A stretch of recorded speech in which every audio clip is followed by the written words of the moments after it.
Seguimos con nuestra serie acerca de la familia según Dios. Algo que empezamos hace 15 días. Es el estudio acerca de la familia. Yo creo que después de estudiar a Dios, y estuvimos un buen tiempo en eso, estudiando los atributos de Dios, yo creo que lo siguiente en importancia también viene siendo el estudio de la familia, no según este mundo, no según esta sociedad o las películas de Disney y demás, sino conforme a la palabra de Dios. Entonces hoy vamos a estar viendo la clase número 2, que le coloqué como título: El matrimonio es prioridad. El matrimonio es prioridad, y vamos a ver por qué. Vamos a ir a Génesis capítulo 2, versículos del 21 al 25. Si alguien tiene ese texto, lo puede leer y comenzamos el estudio con oración. Dice Génesis 2, 21.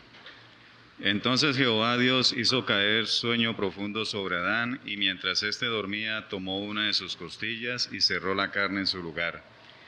Y de la costilla que Jehová Dios tomó del hombre, hizo una mujer y la trajo al hombre. Dijo entonces Adán: esto es ahora hueso de mis huesos y carne de mi carne. Esta será llamada varona, porque del varón fue tomada. Por tanto, dejará el hombre a su padre y a su madre, y se unirá a su mujer, y serán una sola carne.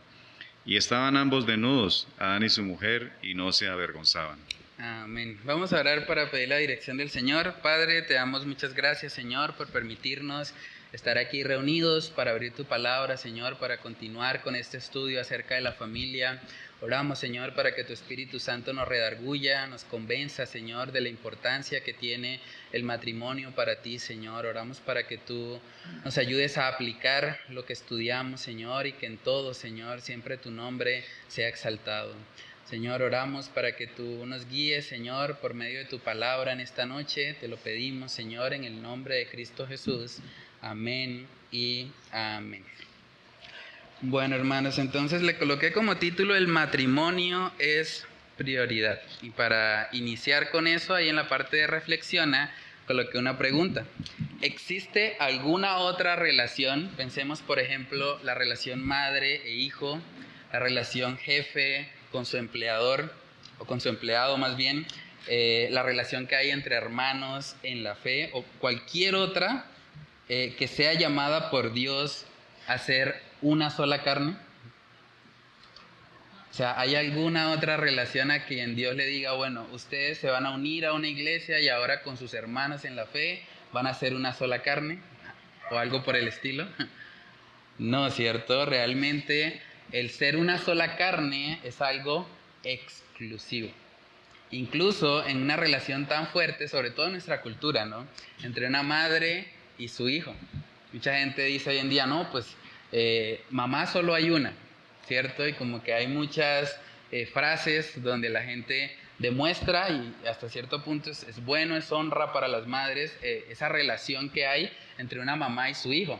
Pero bíblicamente hablando, la mamá no es uno con su hijo, o el hijo no es uno con su mamá.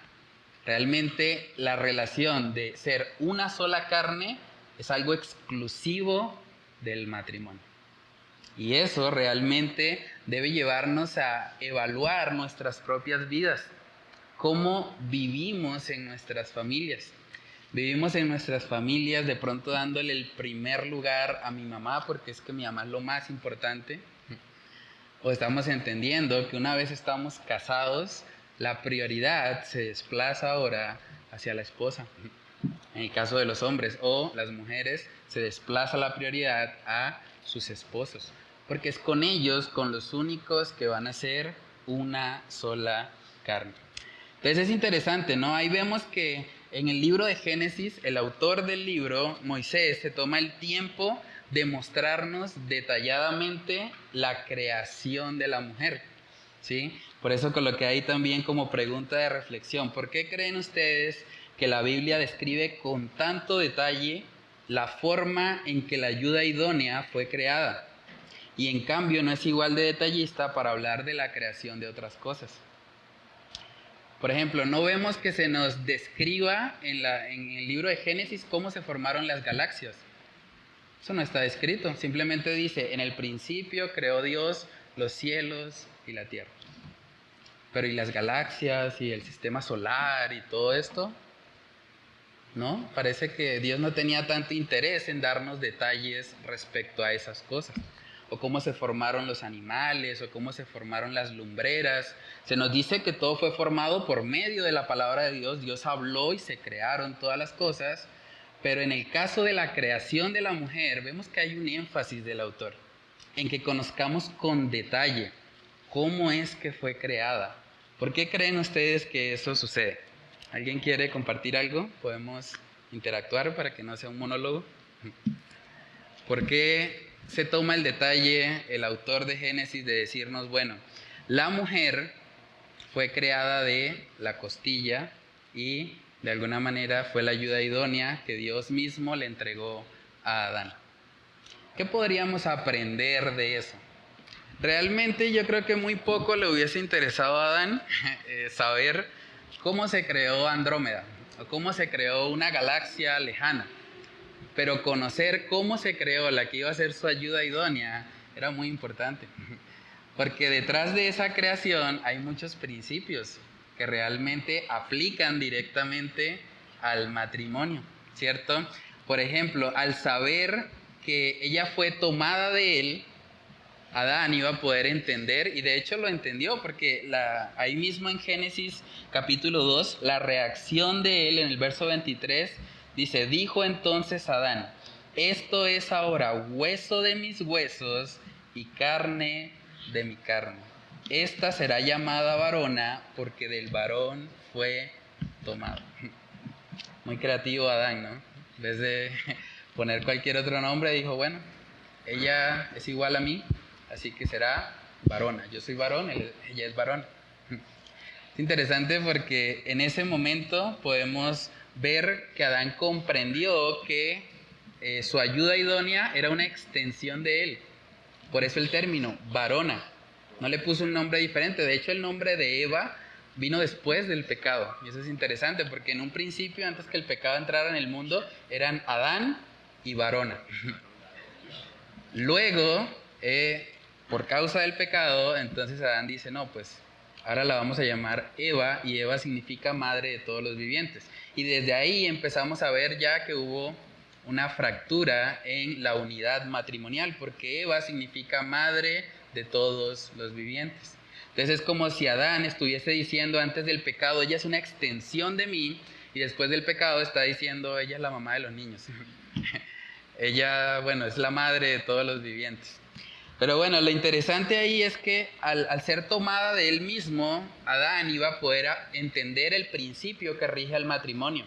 Y es que los dos son una sola carne. Los dos llegan a ser una misma naturaleza.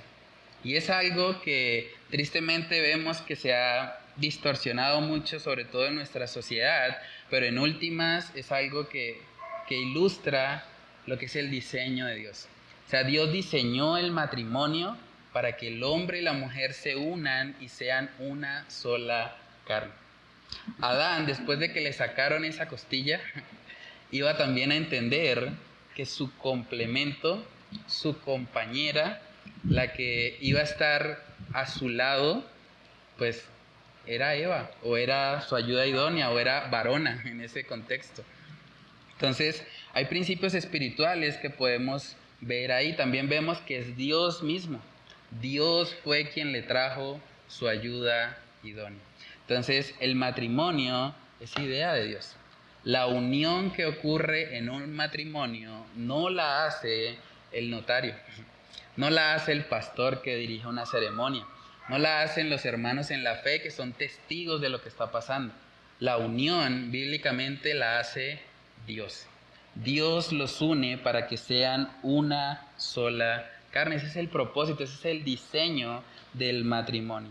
Preguntémonos también, ¿qué consecuencias trae a la familia un matrimonio dividido?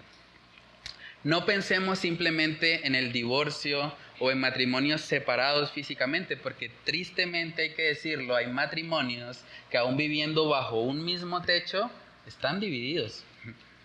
Emocionalmente son dos mundos totalmente distintos, solamente hablan para tal vez ponerse de acuerdo en ciertas cosas, pero no están tampoco modelando el principio de ser una sola carne. ¿Qué consecuencias hay cuando un matrimonio vive así? O cuando efectivamente están divididos físicamente.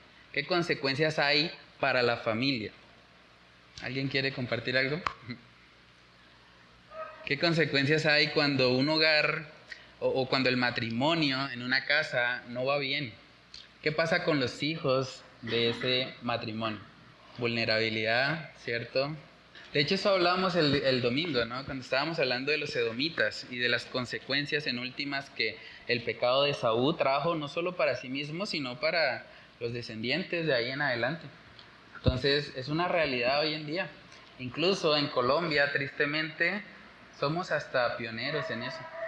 En Colombia, el 51% de los niños está creciendo sin papá y mamá presentes. O sea, hay una disfuncionalidad en el hogar. Como estos niños crecen, la mayoría de los niños colombianos están creciendo sin papá y mamá presentes, están teniendo muchos vacíos, están teniendo muchos traumas, muchas consecuencias a nivel psicológico, a nivel psiquiátrico, a nivel de salud. Entonces, es una realidad que está afectando fuertemente a nuestra sociedad. Uno se puede quejar mucho de la delincuencia y de todos los problemas que hay en nuestra sociedad, pero en últimas esos problemas todos iniciaron en casa. O sea, el problema principal y la raíz del asunto hay que abordarla no desde las consecuencias, sino desde las causas.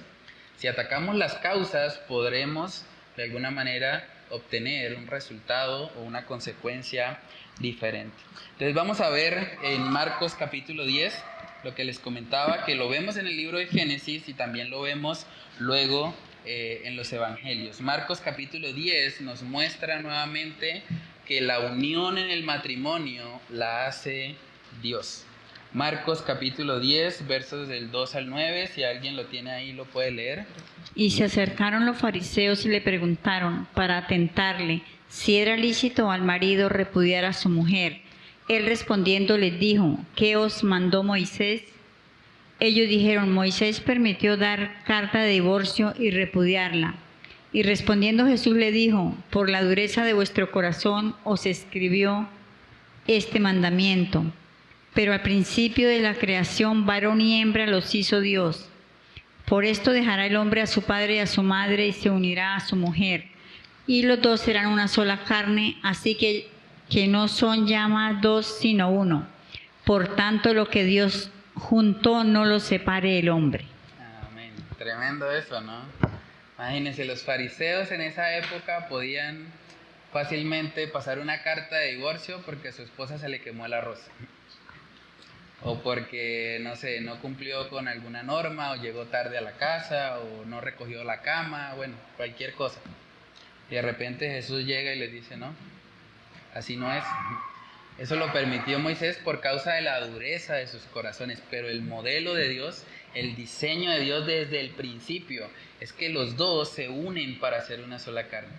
Los dos llegan a ser una sola cosa, o una sola sustancia. Y por lo tanto, Dios mismo, que es el que hace esa unión, ustedes no tienen derecho a separarlo. Yo me imagino el shock que debió haber causado para ellos, pero al mismo tiempo es el Señor citando el pasaje que leímos de Génesis capítulo 2 y mostrándonos cuál es el diseño que Él estableció desde el principio. El diseño de Dios es que el hombre y la mujer en el matrimonio llegan a ser una sola carne. Por eso iniciamos una nueva serie también en los miércoles de familia que llamamos Matrimonios de Acero. Porque el acero es una aleación de dos metales que en últimas se convierten en un nuevo material diferente, que es el acero, ¿cierto? Entonces, es lo que sucede en cada matrimonio. Y es importante tener claro eso para que podamos darle el valor que tiene esta unión. Saben que este mundo ve el matrimonio simplemente como una forma de alcanzar tal vez la felicidad individual. Y tristemente, por verlo así, muchos hogares terminan destruidos. Porque cuando no me siento ya feliz en el matrimonio, digo, no, pues acabemos esto, no está funcionando. Pero no es lo que vemos en la Escritura. Lo que vemos en la Escritura es una unión donde el centro de todo es Dios. Es Dios el que los junta y por lo tanto no deberían separarse. Efesios capítulo 5 también nos muestra otra ilustración muy grande acerca de cómo deberíamos entender el matrimonio. Efesios capítulo 5 versos del 28 al 32. Si alguien tiene ahí ese pasaje, lo puede leer. De la misma manera, el marido debe amar a su esposa como ama a su propio cuerpo, pues un hombre que ama a su esposa en realidad demuestra que se ama a sí mismo.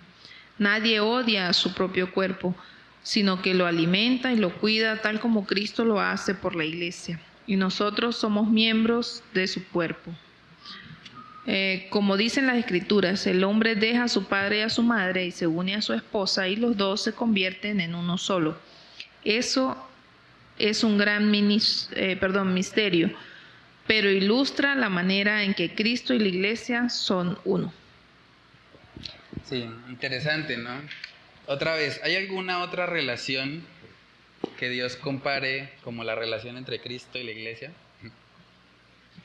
Ninguna, es exclusivo del matrimonio. Y de hecho es la interpretación que Pablo le está dando al pasaje que estamos teniendo de base hoy, a Génesis capítulo 2. Le está diciendo, eso es un gran misterio, pero eso ilustra la relación entre Cristo y la iglesia. Nótese que nunca el matrimonio está centrado en la felicidad individual de los cónyuges. Pero tristemente así es como lo ve hoy en día el mundo. El mundo piensa, no, si no me hace feliz, no sirve, no funciona. Pero nunca vemos en la Escritura que Dios haya dicho, y te unirás en matrimonio y serán felices para siempre. Más bien lo que nos muestra en muchas ocasiones es que en el matrimonio van a haber dificultades, en el matrimonio van a haber problemas, pero entendiendo de que la unión la hace Dios, ambos van a luchar y a perseverar para hacer que funcione. Entonces coloqué ahí también, Dios diseñó el matrimonio no simplemente para lograr una rápida reproducción de los seres humanos sobre la tierra, sino más bien como un medio para ilustrar el evangelio a la sociedad. Esto también es importante porque mucha gente a veces piensa el matrimonio tiene como único propósito tener hijos, pero no es el único propósito. Claro, Dios diseñó el matrimonio también para que se expandiera de alguna manera la población, pero no era el único propósito que esto tenía. De hecho, si simplemente ese fuese el propósito, pues no hubiese pensado en un matrimonio como una sola carne. Sería incluso más fácil haber permitido la poligamia y así pues era un poco más rápida la población de la tierra, ¿no? Pero el interés de Dios no era simplemente eso. De hecho hay personas, incluso aquí en Colombia, que ya estaba viendo una noticia de un hombre, creo que es en La Guajira, que tuvo 50 hijos con diferentes mujeres y tiene más de 100 nietos y lo consideran como un patriarca ahí en medio de la sociedad en la que él está. Pero ese no es el diseño de Dios. Yo me imagino el trauma de esos hijos que crecen sin papá presente, con mamás diferentes, teniendo que, no sé, disputar los juguetes. Eso debió haber sido algo muy traumático para todos ellos. Pero el diseño de Dios no es simplemente la reproducción y llenar la tierra, no era el único propósito. O sea, sí el matrimonio funciona para traer hijos a este mundo, pero esos hijos también Dios diseñó que crecieran en un contexto donde ellos pudieran ver a papá y a mamá y vieran en ellos un reflejo del evangelio. Ese es el propósito principal que vemos en las Escrituras, el evangelio, que el hombre pueda modelar el carácter de Cristo y que la esposa pueda modelar el carácter de su iglesia. Es importante eso. Y tenemos que, como iglesia, llevar a las personas a darse cuenta de que ese es el verdadero enfoque del matrimonio. No deberíamos verlo simplemente como un medio para alcanzar una felicidad personal. Deberíamos verlo como un medio para glorificar a Dios y para ilustrar el evangelio, la relación entre Cristo y su iglesia. Vamos a Romanos capítulo 8.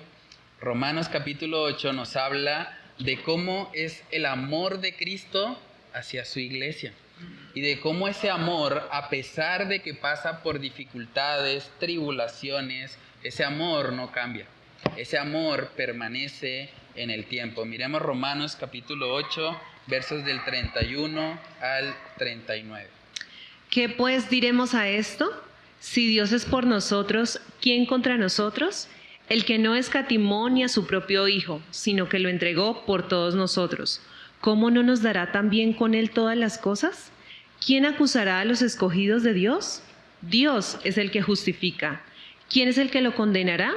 Cristo es el que murió, más aún el que también resucitó, el que además está a la diestra de Dios, el que también intercede por nosotros. ¿Quién nos separará del amor de Cristo? ¿Tribulación, o angustia, o persecución, o hambre, o desnudez, o peligro, o espada? Como está escrito: por causa de ti somos muertos todo el tiempo, somos contados como ovejas de matadero.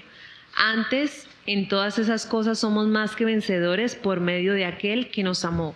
Por lo cual estoy seguro que ni la vida, ni la muerte, ni la vida, ni ángeles, ni principados, ni potestades, ni lo presente, ni lo porvenir, ni lo alto, ni lo profundo, ni ninguna otra cosa creada nos podrá separar del amor de Dios que es en Cristo Jesús, Señor nuestro. Amén. Amén. Tremendo eso, ¿no? Vemos lo inquebrantable que es el amor de Cristo por su iglesia, por sus hijos.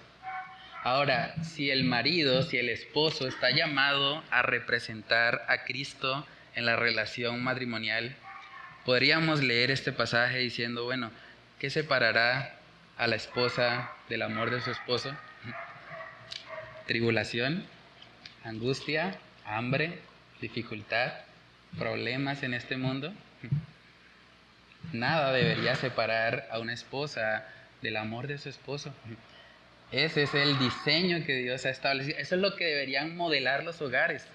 Que los hijos puedan ver, mi mamá, aun cuando ella pueda cometer cualquier cantidad de errores, sabe que el amor de mi papá es incondicional hacia ella. Y que así haya dificultades económicas, así se hieran el uno al otro, así se ofendan en algún momento, van a estar siempre dispuestos a perdonarse y el amor seguirá prevaleciendo. Así deberíamos vivir, así deberían ser los hogares, los matrimonios. Debería ser evidente que el esposo se esfuerza en amar como Cristo, que la mujer se esfuerza en sujetarse a su esposo, así como la iglesia también se sujeta a Cristo. Eso es lo que deberían modelar las familias, los hogares, no solamente para el bienestar de los hijos, sino también para modelar al mundo lo que es el evangelio de salvación. Hablábamos también hace 15 días en la primera lección, el llamado que Dios hace a la iglesia es que hagamos discípulos a las naciones. ¿Cómo vamos a ser discípulos a las naciones si primeramente no tenemos familias fuertes? Si las familias no están siendo luz, si las familias, al igual que el mundo, simplemente se están divorciando porque no son felices o porque la otra persona no cumple sus expectativas o por cosas que la palabra de Dios simplemente no permite. Entonces es importante que haya matrimonios sólidos, matrimonios fuertes, que busquen modelar a Cristo. Apocalipsis capítulo 19, y eso es interesante porque la Biblia inicia Génesis capítulo 2 mostrándonos el matrimonio, el diseño que Dios estableció para eso. Y en Apocalipsis capítulo 19 termina la Biblia hablándonos una vez más de un matrimonio, por esta vez del matrimonio entre Cristo y su iglesia. Apocalipsis capítulo 19, versos del 6 al 9. Y oí como la voz de gran multitud, como el estruendo de muchas aguas, y como el sonido de fuertes truenos que decía, Aleluya, porque el Señor nuestro Dios Todopoderoso reina. Regocijémonos y alegrémonos y démosle a Él la gloria, porque las bodas del Cordero han llegado y su esposa se ha preparado. Y a ella le fue concedido vestirse de lino fino, resplandeciente y limpio, porque las acciones justas de los santos son de lino fino. Y el ángel me dijo, escribe, bienaventurados los que están invitados a la cena de las bodas del Cordero. Y me dijo, estas son las palabras verdaderas de Dios. Amén. Tremendo eso, ¿no? La Biblia empieza hablando de un matrimonio y termina en Apocalipsis hablando de un matrimonio. Nos muestra la importancia que tiene para Dios esta unión, al punto que Cristo mismo se ha de encontrar con su iglesia y se va a dar un matrimonio, las bodas del Cordero. Por eso cada matrimonio, cada hogar tiene el llamado de poder representar eso. Por eso es importante también los solteros que están acá, cuando ustedes piensen en el matrimonio, no piensen simplemente en legalizar las relaciones sexuales. Es lamentable eso. Hoy en día muchos cristianos se están casando supuestamente porque se están quemando. Entonces piensan, no, yo si me caso ya me dejo de quemar. Y no, realmente los matrimonios que empiezan a unirse con esa única motivación terminan sufriendo igual o más. Porque ese pecado no lo va a atajar nada. La lujuria es un pecado que no simplemente lo vas a acabar casándote. Entonces es muy importante tener claro eso. El matrimonio se trata primeramente de la gloria de Dios. Si tú no vas a glorificar más a Dios estando casado que soltero, quédate soltero. Tú eres creado para Dios, para su gloria. Y si tu unión simplemente va a hacer que tú dejes de glorificarle, no te cases. Quédate soltero y sigue glorificando al Señor, porque eso es lo que te va a traer plenitud realmente a tu vida. Es muy importante tener claro eso. Cuando hablamos del matrimonio, hablamos de un medio para mostrarle al mundo la relación entre Cristo y su iglesia. Y si no entramos al matrimonio con esa motivación, realmente estamos casi que condenados al fracaso. Y lo he visto cualquier cantidad de veces como pastor. La mayoría de los problemas matrimoniales tienen que ver con que cada uno está exigiendo lo que ellos consideran que son sus derechos. No ven el matrimonio como una oportunidad para ser como Cristo o como una oportunidad para crecer en sujeción en el caso de las mujeres, sino que lo ven más bien como un medio para que les sirva a ellos. Es que mi esposa no satisface mis necesidades, estoy enojado. ¿Y quién te dijo que el propósito del matrimonio era satisfacer tus necesidades? O la esposa dice, es que mi esposo no cumple con lo que yo quiero que él cumpla para mí. Pero ¿quién dijo que el matrimonio era para ti? Cuando vamos al matrimonio simplemente esperando que nos dé algo a cambio, vamos con motivaciones egoístas.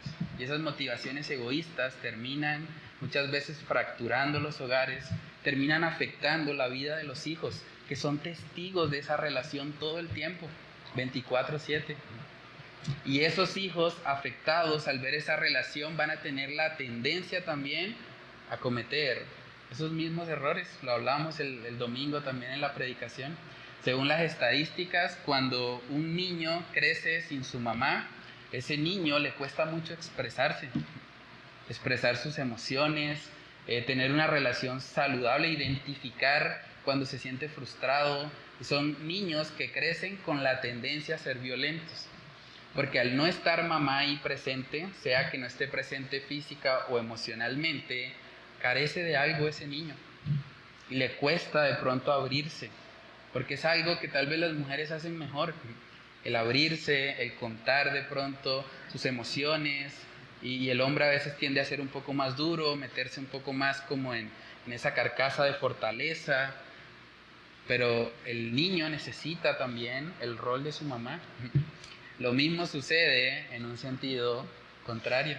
Cuando hay niñas que crecen sin su papá presente, también crecen con un vacío y crecen de alguna manera con la tendencia a ser promiscuas sexualmente, crecen con la tendencia de no tener una relación saludable con los hombres, porque en últimas no lo vieron. No vieron a su papá amando a su mamá y por lo tanto eso les ha causado una afectación. Entonces, el hecho de que el matrimonio vaya mal tiene repercusiones en la vida de los hijos. Y esas repercusiones en la vida de los hijos va a tener repercusiones en la sociedad en la que vivimos. Entonces, es muy importante. Hoy, 1 de mayo, mucha gente está en las calles protestando y diciendo, bueno, queremos un cambio o apoyamos el gobierno del cambio. Pero saben que si no hay un cambio en las familias, no va a haber un cambio en la sociedad, independientemente del partido político que se suba a la presidencia. Si realmente queremos un cambio en la sociedad, tenemos que empezar por las familias. Y las familias son fortalecidas primeramente sobre el matrimonio, que es la prioridad. Y es importante que como iglesia anunciemos eso, que le enseñemos eso a este mundo. Con lo que ahí en la parte de aplica. La crisis familiar y moral que vivimos en nuestros días está muy ligada al hecho de que muchas personas ven el matrimonio simplemente como un escalón más para alcanzar su felicidad personal.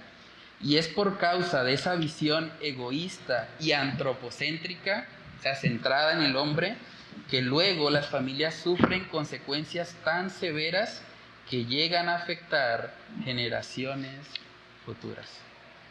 Es una realidad. Vivimos en un mundo donde a la gente le dicen, bueno, usted tiene primero que ir al colegio, llegar hasta grado 11, después entra a la universidad, después que sale de la universidad tiene que hacer la maestría y luego para ya estar completo y pleno, ahora sí, cásese.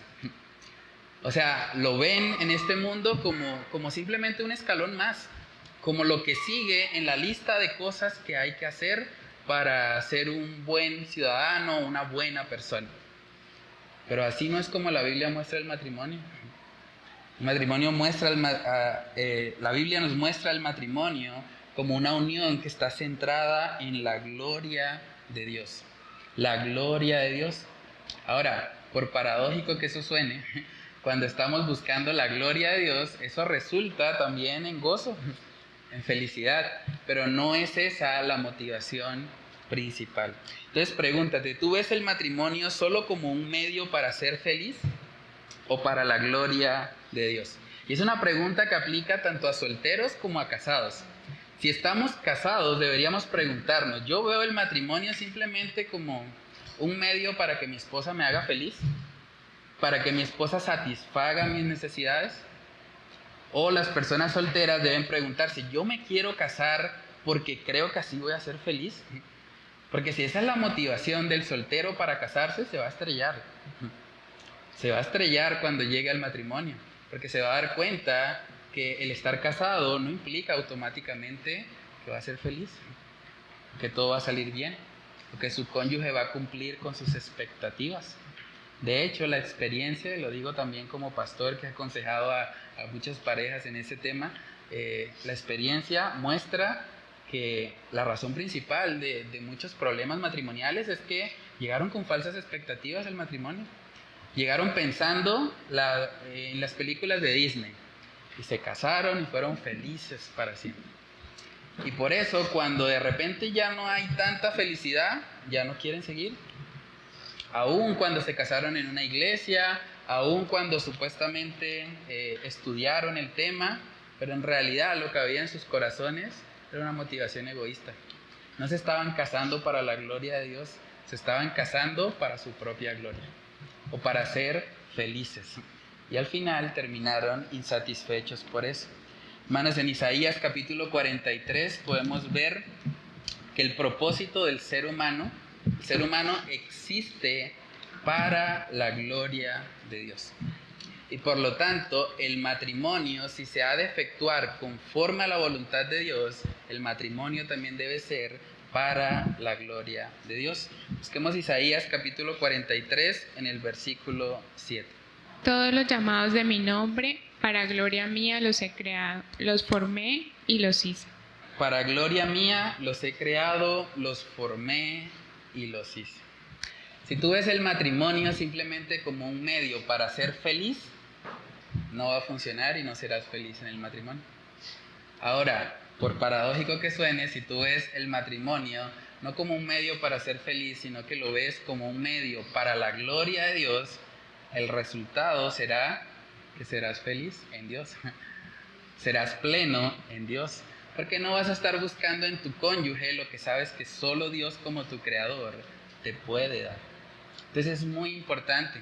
Cuando hablamos del matrimonio, de que el matrimonio es prioridad, tenemos que entender que el matrimonio es para la gloria de Dios.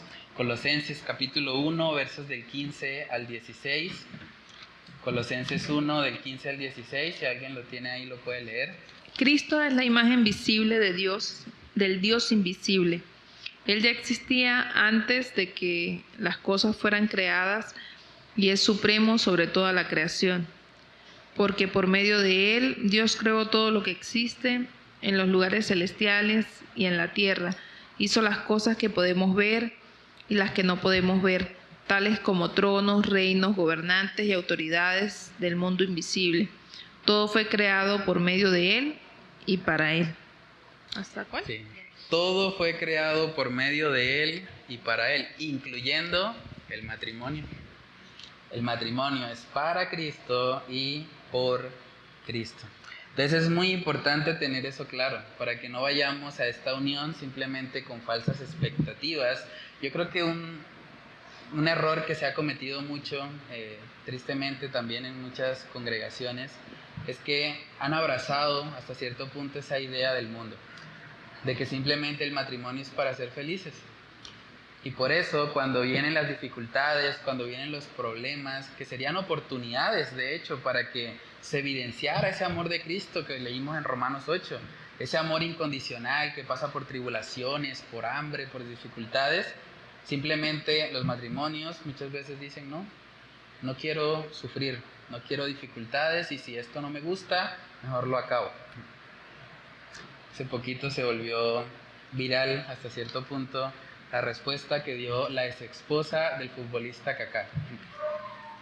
La exesposa del futbolista dijo, es que ese hombre no tenía fallas, era demasiado perfecto para mí. Lamentable, y se supone que ambos eran creyentes, se casaron en una iglesia cristiana y debieron haber recibido alguna especie de consejería prematrimonial, pero al final, después del matrimonio, después de tener 2 hijos, imagínense el daño que tuvieron que sufrir esos 2 hijos al ver que su mamá simplemente dijo no, ya no más. ¿Qué ejemplo le están dando a esos hijos? Hablábamos también el domingo, las niñas que son testigos del divorcio de sus papás tienen la tendencia un 30% más, según las estadísticas, un 30% más de caer también en un divorcio. Porque en últimas esas niñas dicen, si mi mamá se divorció y le fue bien, pues yo también lo puedo hacer, persiguiendo mi propia felicidad. Entonces realmente hay consecuencias, hay afectaciones, no solamente para la pareja, digamos, en cuestión, sino para los hijos, sino para su entorno social, sus amigos, sus compañeros de trabajo, la gente que forma parte de su familia y que los conoce. El pecado siempre trae consecuencias, más allá de las consecuencias que vienen para nosotros mismos de forma personal. Lo que estudiamos el día domingo, ese pecado de Esaú, que alguien podría pensar, pero eso no fue nada. Simplemente cambió la primogenitura por un plato de lentejas, tenía hambre, pobrecito. Ese pecado que, según vemos en el libro de Génesis, solamente se cometió una sola vez. Un solo pecado fue suficiente para que de ahí en adelante quedara marcada toda una generación. Porque les pusieron edomitas, porque Edom significa rojo. Y ese rojo está relacionado con el pecado de Esaú. Un solo pecado, por eso dicen en Eclesiastés, una pequeña locura hace que el hombre sabio sea prácticamente deshecho en su testimonio. Entonces debemos tener mucho cuidado con eso. Los pecados que tienen que ver con la afectación del matrimonio generalmente traen consecuencias para muchos. Por lo que hay en la parte de razona. Todos los delincuentes de los que nos quejamos en nuestra sociedad, en última, son frutos de una relación sexual entre un hombre y una mujer. Por lo tanto, el entorno familiar en el que ellos crecieron tiene un cierto grado de influencia en las decisiones que tomaron. Obviamente sin excusarlos, ¿no? Los delincuentes son delincuentes porque decidieron hacerlo así y la responsabilidad es de ellos. Pero tenemos que reconocer también que hay entornos familiares que han sido influyentes para que ellos terminen en la delincuencia. Un ladrón, si hubiese crecido en un matrimonio cristiano que vivía para la gloria de Dios, donde el esposo amaba a su esposa como Cristo amó a la iglesia, donde la esposa se sujetaba a su esposo así como al Señor, si hubiesen visto eso, la probabilidad de terminar en la delincuencia es mucho más baja. O sea, un buen matrimonio, un matrimonio sólido, un matrimonio estable, trae como consecuencia en últimas que también haya una mejor sociedad. No es el propósito final del matrimonio, pero es un efecto secundario de él. ¿Por qué hay tanta delincuencia en Colombia? 51% de los niños crecen sin papá y mamá. Ahí vemos una causa. Entonces realmente si queremos una sociedad diferente, En vez de quejarnos de, bueno, los delincuentes está cada vez peor, la juventud está cada vez peor, trabajemos en nuestras casas, trabajemos en nuestros hogares. Decía un predicador, ¿quieres cambiar al mundo? Ve a tu casa y ama a tu familia. Ve a tu casa y sé el esposo que Dios dice que seas. Ve a tu casa y sé la esposa que Dios dice que debes ser. Si empezamos ahí, que es la base de la sociedad, si empezamos ahí, vamos a empezar a cultivar poco a poco algo diferente en nuestra sociedad. Mateo capítulo 5 nos muestra el contraste que debe haber entre los creyentes y el mundo incrédulo. Debe haber una diferencia sustancial entre aquellos que siguen a Cristo y aquellos que no. Mateo capítulo 5, versos del 14 al 16, vamos a leerlo. Así alumbre vuestra luz delante de los hombres, para que vean vuestras buenas obras y glorifiquen a vuestro Padre que está en los cielos. Amén. Hay un contraste total entre la luz y las tinieblas, ¿cierto? No se pueden mezclar ambas. La luz es completamente opuesta a las tinieblas. Entonces, el matrimonio cristiano, que se supone que está en Dios, que está en luz, debe ser un matrimonio completamente diferente al matrimonio incrédulo, al matrimonio de aquellos que viven en las tinieblas. Y esa diferencia debería notarse.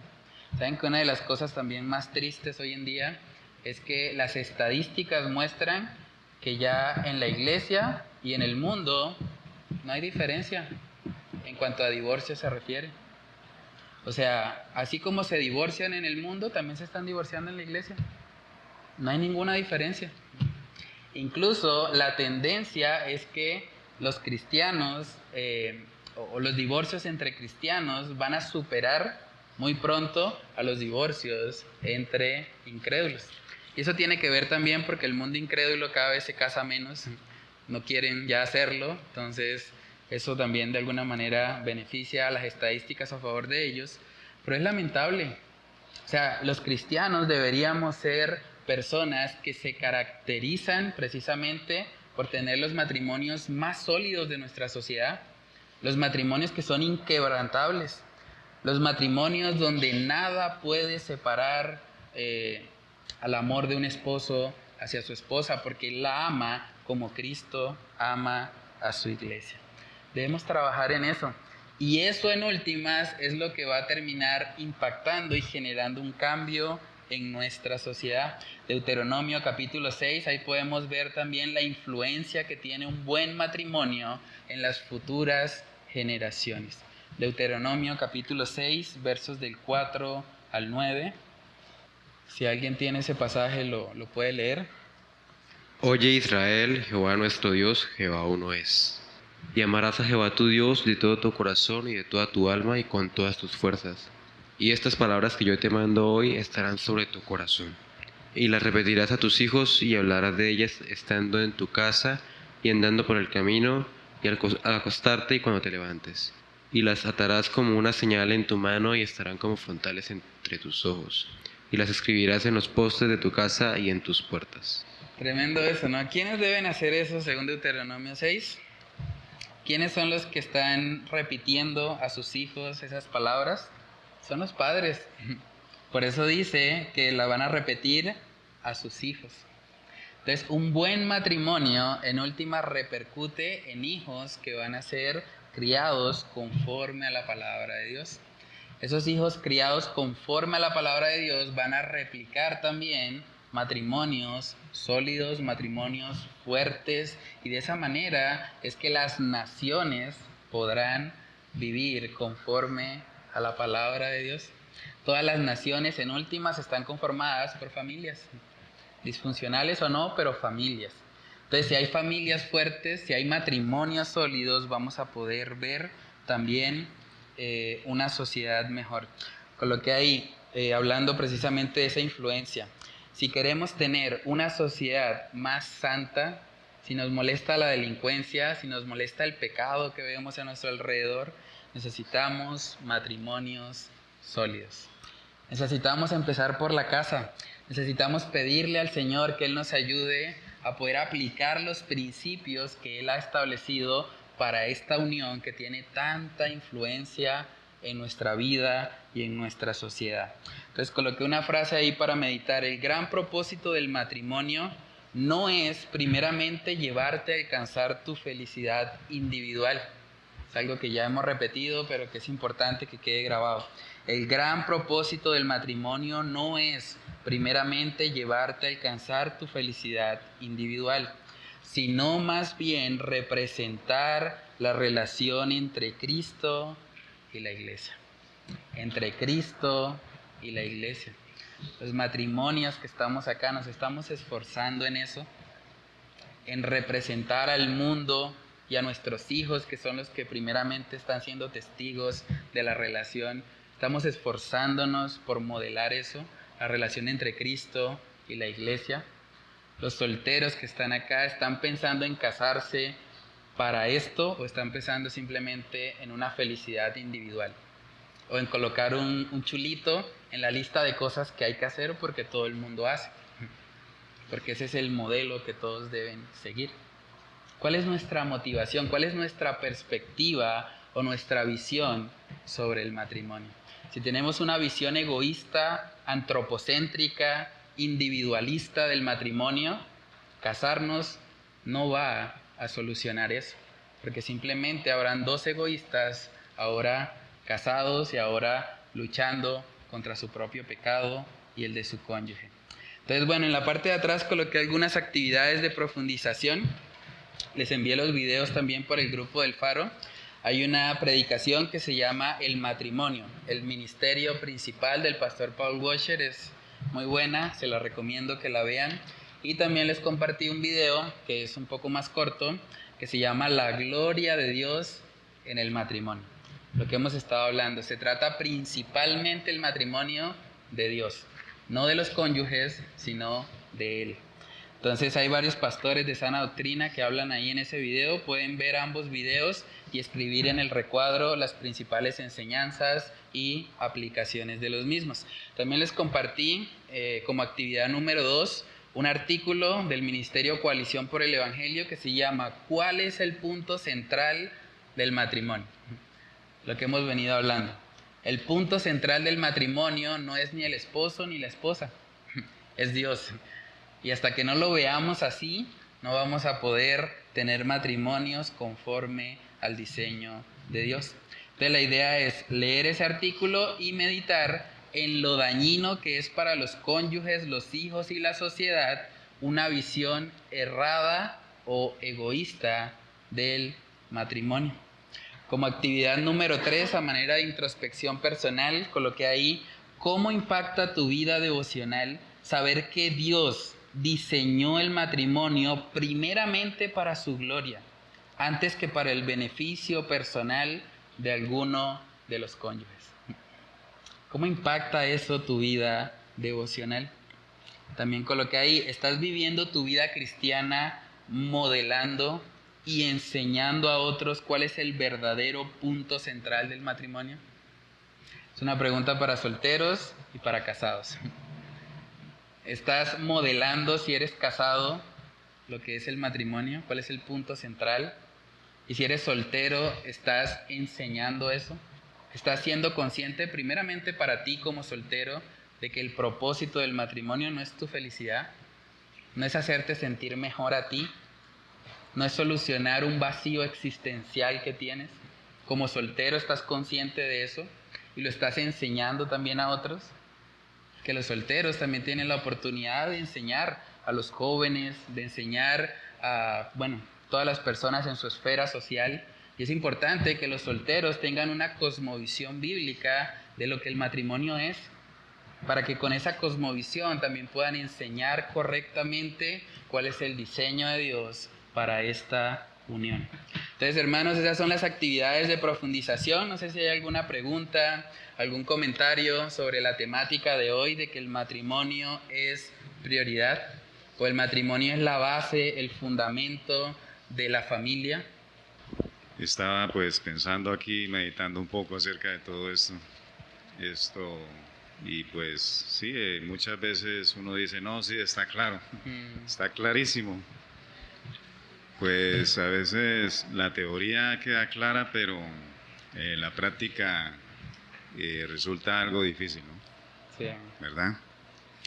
En la teoría, pues uno aprende que sí, que el matrimonio el propósito del matrimonio es reflejar a Cristo y la iglesia, en el sentido de que Cristo pues se sacrificó por su iglesia, murió, un amor sacrificial, incondicional, y en respecto a la iglesia, que debe someterse a Cristo como la cabeza y su Señor. Entonces esas son las cosas que debe reflejar el hombre y la mujer, ¿no? Pero eso implica prácticamente mucha humildad de parte de cada uno, humildad, bajar todo ese ego y ese orgullo que a veces no permite que eso que lo tenemos claro en la teoría realmente lo podamos llevar a cabo en la práctica. Entonces creo que más, o sea, la teoría es muy importante, sí, pero creo que necesitamos es meditar mucho en eso, Sí, en realmente ponerlo en práctica en nuestras vidas, en nuestros matrimonios, los que ya estamos casados y los que ya están solteros, pues con mucha más ventaja desde ahora ir concientizándose y llenar su corazón con estas verdades para llevarlo a la práctica cuando ya estén en el matrimonio, ¿no? Bueno, hermanos, entonces sí, vamos a orar y a pedirle al Señor precisamente eso, que Él nos ayude en la práctica, que es donde realmente está el reto, poner por obra esto de que el matrimonio es una prioridad y que sea evidente realmente en nuestras vidas como casados y también en la vida de los solteros, entendiendo realmente lo que el Señor enseña respecto a esto. Entonces vamos a orar. Padre, te damos muchas gracias, Señor, por este tiempo. Gracias porque nos recuerdas, Señor, a través de tu palabra, que el matrimonio no se trata primeramente de los cónyuges, no se trata de la felicidad individual del esposo o la felicidad individual de la esposa, de que se sientan bien o de legitimar de alguna manera las relaciones sexuales. Nos muestra siempre, Señor, a través de tu palabra, que el propósito del matrimonio es tu gloria. Es que este mundo pueda ver en esa unión un reflejo del carácter de Cristo y su iglesia.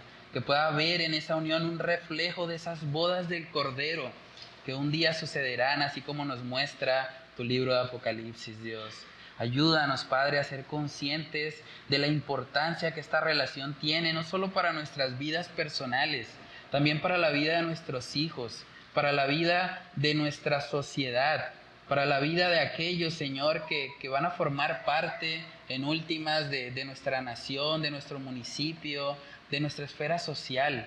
Señor, oramos para que tú nos concedas matrimonios sólidos, matrimonios fortalecidos, matrimonios que no estén buscando en el cónyuge lo que solo tú puedes dar como nuestro Creador, lo que solo tú, Señor, puedes proveer para dar verdadera plenitud a nuestras almas. Padre, oramos para que tú obres en nuestras vidas como casados y también oramos por los solteros, Dios, que tú les permitas tener una visión correcta de lo que es el matrimonio, que no estén persiguiendo el matrimonio simplemente por cumplir un peldaño más o por cumplir un escalón más en las cosas que hay que hacer en la vida.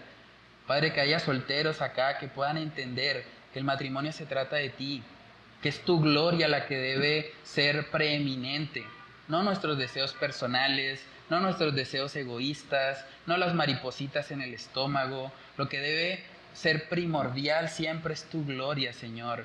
Que haya solteros que puedan entender eso y que puedan vivirlo, para que si toman la decisión de casarse, la tomen, Señor, entendiendo que el centro del matrimonio eres tú, Dios. Padre, oramos para que tú nos ayudes como iglesia, como sociedad también, a que hayan matrimonios sólidos, matrimonios fuertes, matrimonios que puedan alinearse al diseño que tú has establecido, para que de esa manera, Señor, también podamos ver una sociedad diferente, un mundo diferente, y que podamos ser luz, Señor, en medio de las tinieblas de este mundo caído, Señor. Padre, oramos para que tú nos ayudes a aplicar esto. Sabemos que la teoría es relativamente fácil, la teoría puede ser muy clara, pero el reto más grande que tenemos, Señor, es llevarlo a la práctica, es poder modelar genuinamente esa relación que hay entre Cristo y la iglesia. Oramos para que tú nos ayudes, Señor, no podemos solos, en nuestras propias fuerzas es imposible, pero te pedimos, Señor, que tú nos llenes de tu Espíritu Santo, que tú nos fortalezcas para que así, Señor, haya matrimonios bíblicos, Señor, matrimonios que estén centrados en tu gloria, que vivan por y para ti, Señor, y que puedan modelar a este mundo la belleza que hay en la relación entre Cristo y la iglesia. Oramos, Señor, para que tú nos ayudes a poner por obra lo que aprendimos en esta noche. Te lo pedimos, Señor, en el nombre de Cristo Jesús. Amén y amén.